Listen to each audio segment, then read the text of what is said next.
अगर मनुष्य जाति में ऐसे कुछ लोग हो जाए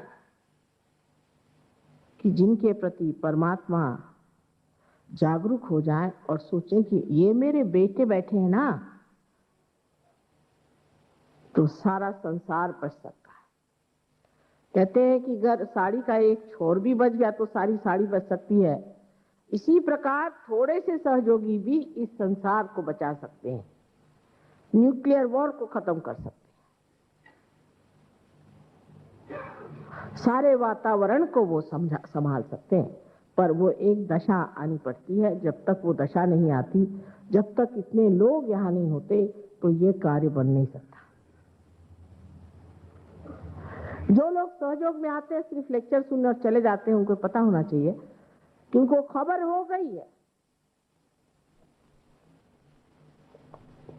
और थोड़ा सा सुन भी लिया और थोड़े पार भी हो गए, लेकिन अगर उसमें वो उतरे नहीं तो इस संसार में जो कुछ भी होगा उसके वो जिम्मेदार। अभी मैं किसी घर खाना खाने गई थी, वहां एक प्रोफेसर साहब आई, कहने लगे अगर माता जी आए तो मैं दर्शन के लिए आती हूँ। दर्शन के लिए पहुंच गए और मैंने देखा बस वो दर्शन करके बस खुश हो गई, अब हो गया दर्शन। प्रोफेसर मैंने कहा साहब आप क्या कभी पढ़ाती? कल हाँ। अरे तुम कभी पढ़ाते?